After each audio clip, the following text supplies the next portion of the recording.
안녕하세요. 네, 안녕하십니까. 오늘도 수고하셨습니다. 별 말씀이요. 감사합니다. 네, 고생 많이 하셨죠? 그냥 KTX 타고 있으니까 그거 데려다 주고, 또 타니까 집에까지 데려다 주고 그러네요. 아침 일찍 나가셨겠네요. 아침에, 8시 1분 차 KTX 타고 갔어요. 늦게까지 방송하시고, 하여튼 수고 많으십니다. 예. 참,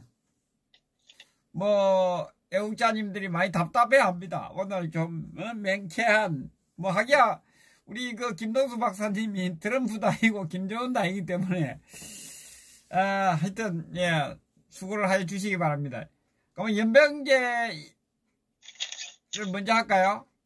네, 아무거나, 말씀하시죠. 예. 예, 연방제 정지작업, 예.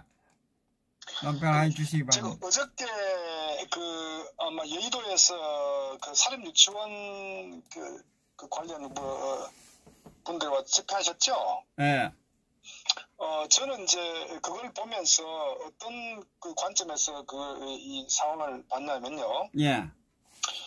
제가 항상 이 개별 사건으로 저는 바라보지 않아요.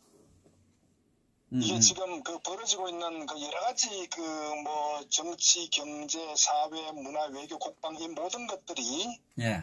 우연히 어떤 우리 일반 국민들 또는 논평하시는 분들도 개별 사건적 관점에서 좀 바라보시는 분들도 계시는 것 같아요. 예, 예. 근데 저는 이걸 철저하게 컨트롤 타워가 있고, 그 다음에 이제 그들은 나름대로 정권을 이제 잡은 후에 자기들이 추구하는 목적, 방향성을 갖고 있다고 봐요. 네. 연장선상에서, 이 개별 어떤 전 분야별로 네. 철저하게 어떤 로드맵을 가지고 움직이고 있다. 저는 이제 그렇게 바라보거든요.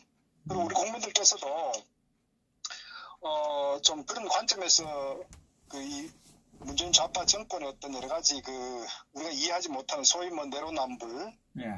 이런 측면에 좀 바라봤으면 좋겠다. 이제 그걸 말씀드리는데 왜 그러냐 하는 부분에 있어서 제가 왜 이제 연방제의 사전 정지 작업이라고 하냐면은 기본적으로 이 좌파 정권의 사상과 이념이 아시다시피 사회주의를 추구한단 말이에요. 그리고 네. 우리 민족이라는 얘기하고. 예.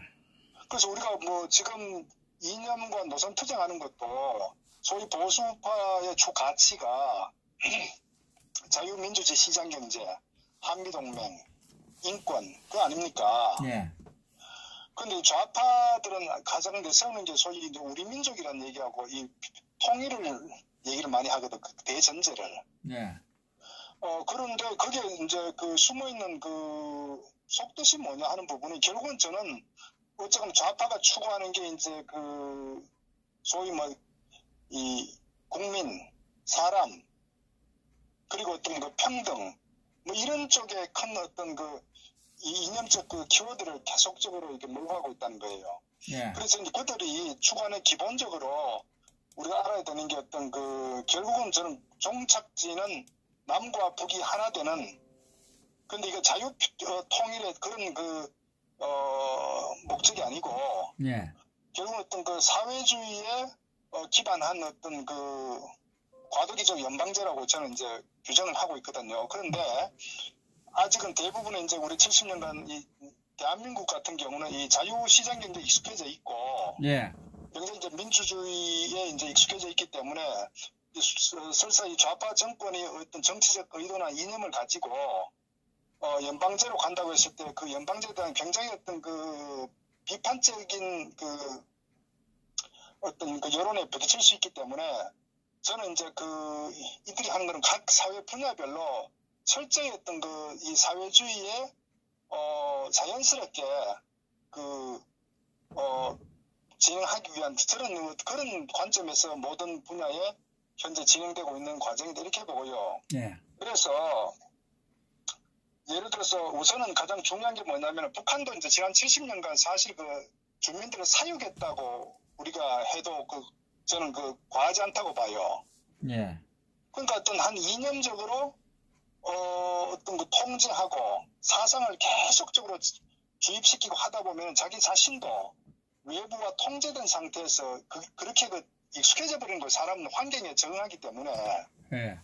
그러니까 사실은 보면 북한이라는 사회는 굉장히 전 세계 가장 폐쇄적인 사회고 어떤 개인의 인권과 자유는 완전히 찬탈당한 그런 사회 아닙니까? 그러니까 그 사람들은 자유라는 부분 자체를 모르는 거예요. 그러다 보니까 그렇게 사육되어 왔단 말이에요. 그게 이제 그 통제된 북한 사회인데, 그러면 이 대한민국과 북한을 연방제로 어떤 통합을 시키든 아니면 궁극적으로 사회주의화 시키든 간에 1차적으로 해야 될 거는 이 소위 대한민국의 어떤 자유민주주의, 이 자본주의 물을 빼야 되거든요. 그래서 최대한 북한의 사회주의적 이념과 근사치를 만들어놔야 되는 거예요. 예. 저는 그런 측면에서 지금 어떤 여러 가지 이루어지는 일들이 그런 배경에서 이루어진다. 그렇기 때문에 소위 정교조 같은 경우도 보십시오. 지난 30년간 정교조 설립 이후에 거의 지금 40대까지 굉장히 좌파적 사고를 갖고 있지 않습니까? 그것이 굉장히 무서운 거거든요. 그러니까 가랑비 옷이 젖는다고 이 정교조 세력들이 그러니까 중고등학교 때부터 완전 이념적으로 소위 대한민국을 헬조선이라는 개념으로 거기 이승만 박정희 정권을 굉장히 파쇼 정권으로 이렇게 매도해버리는 북한을 김일성을 찬양하는 이런 형태가 지금까지 지난 30년 이상의 정교조의 교육 방식이었고 그렇게 이제 우리 젊은 친구들이 물들어왔단 말이에요. 저는 그 부분이 결국 북한이 지난 사회주의 사회만 지난 70년간 북한 주민을 사육하듯이 그런 측면에서 남한도 그렇게 지금 진행해 왔다. 저는 그래서 그런 부분의 어떤 뿌리도 우리가 상당히 깊이 있게 좀 의미해 볼 필요가 있다. 이런 부분이고요. 그 연장선상에서 결국 이제 유치원의 어떤 지금 추구하는 것도 사립 유치원에 대해서 네. 지난번에 사실은 그 재무적인 회계 같은 부분도 사실 개인 사립 유치원은 굉장히 그거는 미숙해요.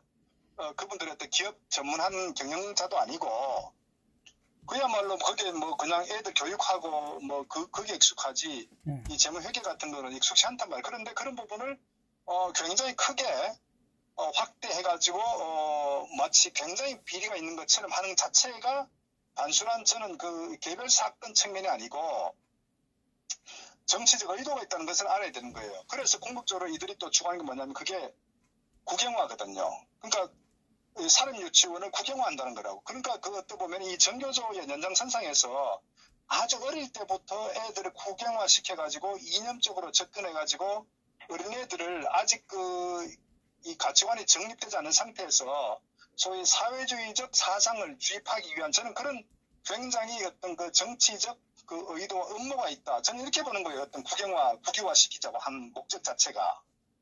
사실은 상식적으로 보면은 이 대한민국 자본주의고 이 어떤 자유시장 경쟁 체제이기 때문에 부모들이나 여건에 따라서 어떤 사립 유치원이 확대 발전되고 경쟁되고 거기에 맞춰서 어떤 부모들이 선택적으로 할 부분이란 말이에요. 그것이 자본주의 사회 아닙니까? 예.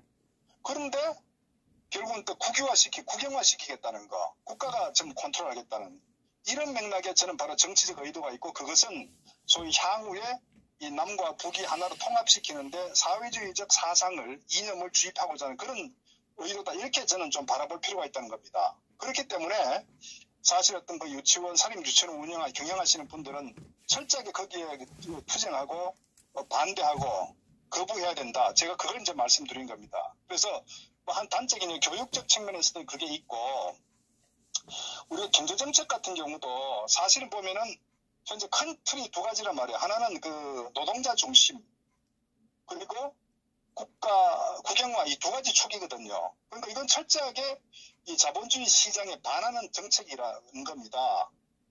자본주의란 거는 결국은 기업하는 분들이 자유롭게 어떤 자기들의 어떤 경영적 어떤 판단을 가지고 자본을 투입해서 경쟁하고 결국 어떤 수익을 창출하는 그리고 또 고용을 창출하고 경쟁하는 이게 이 자본주의 어떤 이 시장 경제인데 그게 완전히 위배되는 그러니까 항상 사람 중심, 노동자 중심을 강조하지 않습니까? 그래서 현재 민노총이 완전히 정치 위에 군림하는 이런 어떤 사회가 되어버렸단 말이에요. 그래서 저는 이런 부분들 자체가 기업 경영을 무력화시키는, 그러니까 경영이라는 건 고유한 어떤 그 존중돼야 될 기업의 가장 기본적이고 본질적인 부분인데, 그 노동자가 경영에 개입한다?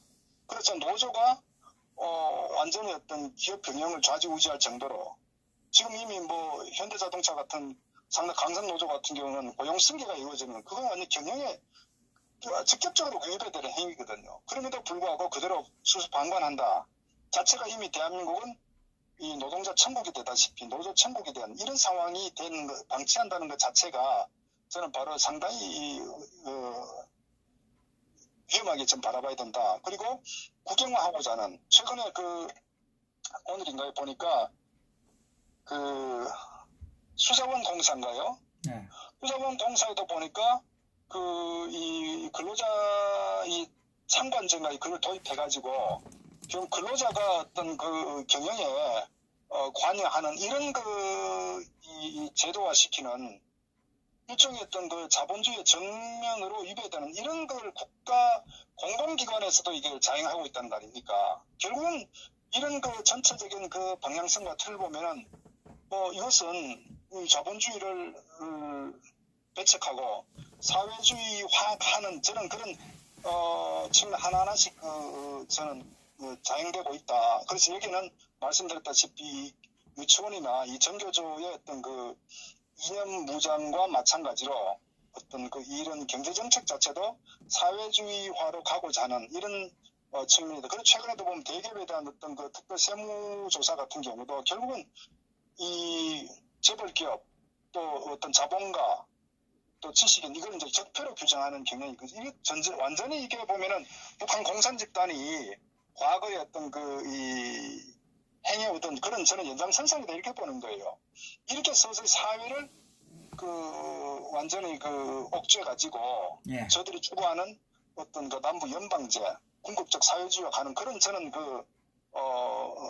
하나의 계획하에 지금 차근차근 실천되고 있다. 저는 이렇게 보는 거예요. 그 다음에 문화예술계 같은 경우도 이미 사실 문화예술계는 옛날부터 이미 좌파에 완전히 장악된 상태거든. 특히 문화예술 같은 경우. 그러다 보니까 이제 이것도 무서운 게 어떤 영화든 모든 부분에 있어서 주제나 이 테마 같은 거 보면은 결국은 이제 어떤 사회 어떤 기득권을 적폐로 규정하고 악으로 규정하고 어떤 이 자본가를 적으로 규정하고, 그러니까 제법 이런 것들이 은연중에 완전히 이제 거의 문화적으로 사람들의 어떤 사고를 주입하고 있는 거예요. 이런 측면에서 지금 현재 각 분야별로 하나씩 아주 착착 어떤 저는 이 사회주의로 가는 지금 완전히 어떤 그런 과정이 지금 진행되고 있다. 이렇게 보고, 또 하나는 우리가 또 어떤 군사 안보적 측면에 보더라도 결국은 이 북한의 주적 개념을 완전히 삭제해버리는, 그러다 보니까 이제 군은 이때 사울 대상이 누구나 이런 정체성을 혼란스러울 정도로 이런 상황을 만들어놨거든. 그런데 대신에 그걸 이제 일본을 주적화시키는 이렇게 지금 방향을 몰고 가고 있단 말이에요. 그리고 국방장관 같은 경우도 분명히 북한이 주적임에도 불구하고 북한을 주적에 삭제하고 대신에 일본과의 어떤 그런 부분 굉장히 강하게 지금 대치를 하고 있거든요. 일본을. 그래서 얘들이 지금 이 좌파들이 펴는 논리가 이 북한에 대해서는 전혀 인권이든 모든 문제에 대해서 굉장히 비판하지 않고 상대적으로 우리 민족이라는 개념과 또 친일이라는 개념으로, 그리고 우파 같은 경우도 뭔가 메시지가 나오면은 친일로 매도해가지고, 그러니까 우리 민족끼리는 북한은 우리 민족의 연장선상이고 화해 평화통일했던 그런 대상으로 보고, 일본은 하나의 적으로 규정한 친일로 보수 우파를 이런 식의 하는 굉장히 이념적으로 지금 우리가 이 좌파들이 접근하고 있다는 것을 우리가 또 알아야 된다고요. 예. 그리고 미국 같은 경우도 일종의 타도해야 될 정권, 파쇼 정권으로 항상 대한민국은 미국의 어떤 예속된 일종의 제2의 어떤 식민지랑 마찬가지로 이렇게 계속적으로 매도하거든요. 예. 그러면서 반대로 또 김정은을 미워하고 김일성을 찬양하는 이렇게 지금 흘러가고 있단 말이에요. 그러니까 저는 결국 이제 이런 부분들 전체적으로 사회 뭐 정치, 경제, 사회, 문화, 안보, 국방 이것들이 보면은 철저하게 결국은 대한민국을 이념적으로 이 사회주의화로 국민들도 모르게 이 끌고 가고 있는 거예요. 그리고 거기에 어떤 그 걸림돌이 되는 세력은 전부 적폐로 규정해서 완전히 입에 자갈을 물려버리고 그 부분들이 이미 뭐 언론은 장악된 상태고 유튜브까지도 좀 손을 대고 지금 그 규제를 하려고 하는 이런 모습 보이지 않습니까? 예. 그래서 우리가 이제 이런 그 현 이 좌파 정권의 실체를 가고자 하는 종착지가 결국은 그 이 남과 북이 하나로 가는 이 사회주의가 간다 하는 그런 배경에 무슨 음모가 있다. 이것을 저는 굉장히 좀 지켰으면 좋겠다 하는 것을 제가 이제 좀 강력히 말씀을 드리는 겁니다. 참. 그래서 앞으로 어떤 그 개별 사건에 대해서 어떤 그 이슈가 될 때 보면은 얘들이 결국은 그 정치적으로 법률적으로 나중에 이제 통합하기 위한 어떤 그 헌법 규정이 헌법 개정도 하려고 하겠죠. 지난번부터 자유를 뺀다거나. 그래서 이게 뭐 자유민주주의인지 인민민주주의인지 그 혼란을 가져올. 그리고 이제 통합을 하려면은 결국 그걸 뭐 대한민국의 자유 가치와 북한의 어떤 사회주의 공산주의 노선을 극단적인 상황을 어느 정도 그 조율을 해야 되거든요. 그래서 저는 이 자유란 것도 빼버리면서 일반 국민들 또 젊은 친구들에게 사상과 어떤 이념을 완전 사회주의화 시키고자 하는 이런 그 무서운 음모가 지금 착착 진행되고 있다. 그래서 저는 그런 관점에서 현 정권을 바라봐야 된다 이겁니다. 이거를 단순하게 뭐 평화다 뭐 북한은 어떤 그 우리의 어떤 평화의 대상이고 김정은은 함께 해야 될 대상이라고 이런 인식이 아니라 철저하게 지금 저는 그 탑 컨트롤 타워는 북한의 이 김일성, 이 김정은 이 독재 공산주의 집단의 어떤 그 계획, 어떤 남한을 어떤 선전 선동, 어떤 적화해야 될 그런 연장선상에서 지금 대한민국도 상당히 지금 그 계획대로 진행되고 있다. 저는 그것을 말씀드리고 싶은 겁니다. 아, 참 염려스럽네요. 그래서 저는 그 아마 제가 추정컨대 이번 그 베트남 미북 회담 이후에 벌어지고 있는 것이 바로 아마 종전선언 제가 뭐 다음 주제에 말씀드리겠죠. 그런 해가지고 평화 모드를 완전히 그 과대 포장 선전하고 이제는 완전히 대한민국의 평화가 정착된 것처럼 그러면서 아마 엄청나게 북한을